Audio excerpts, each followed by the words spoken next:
Where do I... Oh, God, I hate reboxing these things. Hey everybody, I'm Hugh Brownstone for 3 Blind Men and an Elephant, and today is a sad day. I have to send back the press sample GH5 to Panasonic. I've only had it a week. Part of that time I've been sick as a dog. I haven't had nearly enough time to explore as much as I'd like, but it's all good. I've already figured out that the GH5 I pre-ordered is going to be a keeper. I'll have much more to say about that in the coming weeks, much more to show. But over the next couple of days, I want to share with you my last updates before the camera actually starts shipping in the US. So today, let's talk about hands-on experience with the GH5's sensor and high ISO noise. Now, the bottom line, it's not as good as the sensor in Sony's A6300, or maybe pixel for pixel it is, or almost, but so what? Because here's the thing, up to ISO 6400, where I shoot, they're both pretty great, and well, let's take a look. I learned after the fact that with extended ISO, this goes down to 100, but fine, we'll start at 200. And this is underexposed, except if you're exposing for the nameplate, because the Leica 12-60 is a variable aperture lens, and 3.2 is the maximum aperture at 18 millimeters, which is where I'm shooting this. Get up to about ISO 800, and now this is kind of what the exposure should be. And it's beautiful, even at 1600, unless you're really looking for the noise, it's just clean. Even at 3200, again, unless you're looking for noise, it's clean. And if this were actually moving subjects, I think you wouldn't notice it. In fact, even at 6400, at most normal viewing distances, of course I can see the grain, but it doesn't really matter to me. 12,800, it gets a little bit funky, I admit it. But the interesting thing is, when you apply neat noise reduction, kaboom, that noise disappears. Now, of course, so does some of the sharpness, but that's pretty cool. The bottom line when you shift to 10-bit is, for this kind of thing, there's no change.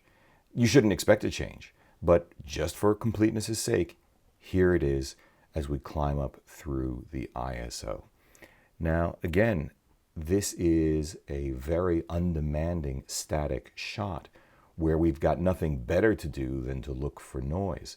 But if these subjects were moving, my conclusion is it's fine. It's easy, at least to 6400. And when you look at what was state of the art, let's say in television, yeah, I know, the standards have changed. Even at 12,800, even without noise reduction, this is pretty incredible. Now, I did get some anomalies. This was shooting at f9. I didn't really understand that. So there are things to check out, but here's really interesting subject. Neat does not apparently know what to do with the 10-bit 422. No change in noise. Okay, so here's the Sony A6300, my current favorite camera. And because this is shooting with the 28mm f2.0 wide open, you've got much more shallow depth of field. It's exposed better from the very beginning, but that lack of sharpness in the lens is a function of depth of field. I used color checker video in manual focus as my bogey. But boy, this is just so clean. 1600, beautiful. Fact is, 3200. Also, just lovely. Does that mean I can't see the noise? No. On my 5K 27-inch iMac, I can. Can you see this noise when you're looking at it on an iPad or a smartphone? No, not really. 6400 is still beautiful. Even 12,800 from where I sit is very, very usable. Now, it can go as high as 25,600 and you can see the noise again. And you also get diffraction because we're now shooting at f22. I don't recall if I was explicit about this, but the two camera systems expose differently. They see the same scene and come up with different values. As you can see here in the waveforms, I didn't take the time to correct that. So pixel peeping can drive me nuts. So here's a GH5 at 12,800. Yes, I can see the noise. And yes, the Sony 12,800 absolutely has less noise, and it looks like it has a smoother roll-off. On the other hand, when you apply neat noise reduction, the GH5 looks a whole lot better. Okay, cool. And then what happens when you compare it to Sony at 25,600? Well, I think the GH5 with neat noise reduction looks better at 12,800. But when you apply neat noise reduction to the Sony at 25,600, oh my God, I'm going to have an aneurysm from this.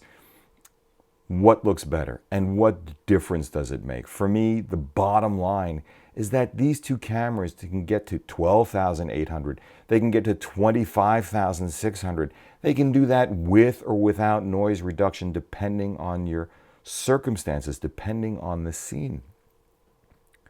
I can't take it anymore. I can't take it anymore. Okay, literally side by side so you can see it. And I have no more commentary. I'm all out of commentary.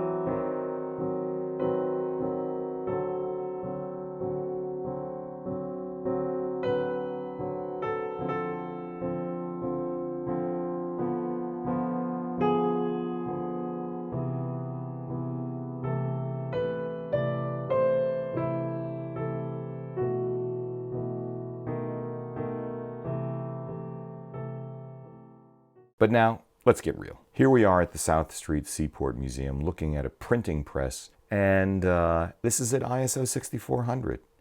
You're not looking at the noise, you're looking at the machine. And when you apply neat noise reduction, if you want to look closely enough, you'll see a difference, but it doesn't get in the way of crispness of that C&M or the spring on the right side. If you want to use neat noise reduction, you can. If you don't want to, it's fine. This is just fine in the real world. Here is another real world, this time from the Tuck Room at the iPic Theater on Fulton Street. Now, this is much brighter than it looked like in real life. Final example from the real world, also in the Tuck Room at iPic Theater, this time running up through the ISO range in full stops, handheld with the Leica set at I think 60 millimeters. So again, the first couple of ISO points, it was underexposing. But now we're at 1600, 3200, and it's fine. It drives me nuts that people, I see the noise in the back, I see it. I couldn't care less. Unless, of course, you're doing product shots for a Zunia. Lastly, let's look at photographs coming out of the GH5. For those people who say Micro Four Thirds can't give you the shallow depth of field of a full frame camera, yes, that's technically true. But in the real world, for me, and again, your mileage may vary and that's fine, this is not an issue. It's no more an issue for me than it was with the APS-C sensor of the Sony A6300. It has as much shallow depth of field as I need, and you can always get a Metabones speed booster and fix it. I continue to not like some of the chromatic aberration I see in that Leica 25mm 1.4, but that's an issue across most modern lenses. I just love this stuff. In the end, the GH5's sensor has improved enough, and the epiphany that I don't need the best but only good enough for me have convinced me that the GH5 can cover somewhere between 90 and 99% of my needs, video and stills. Along with the facts that I never print above 13 by 19, neat noise reduction is pretty darn good, and I shoot dance footage somewhere between once a year and every other year, it's really the web and YouTube that have most to do with that conclusion. There's just so much video compression, so many artifacts, and regular TVs and monitors only have between 7 and 9 stops of dynamic range anyway, that the gating factor for image quality, again for me, is the distribution medium, not the camera, which in turn leaves other factors like ergonomics, workflow, nice small primes, and no recording limits as my current set of preoccupations. From where I sit, even before I go into every nook and cranny or giving the AF the full ringing out it demands, and I will,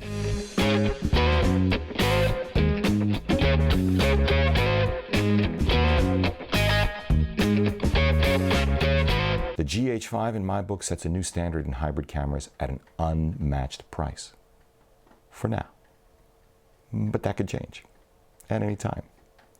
Oh, I managed to squeeze one more test in, and that's coming up next, 120 and 180 frames per second. Until then, I'm Hugh Brownstone for 3 Blind Men and an Elephant. If you like what you've seen here, give a thumbs up, subscribe, join the conversation below, and please consider using our affiliate links. Thank you, and see you next time.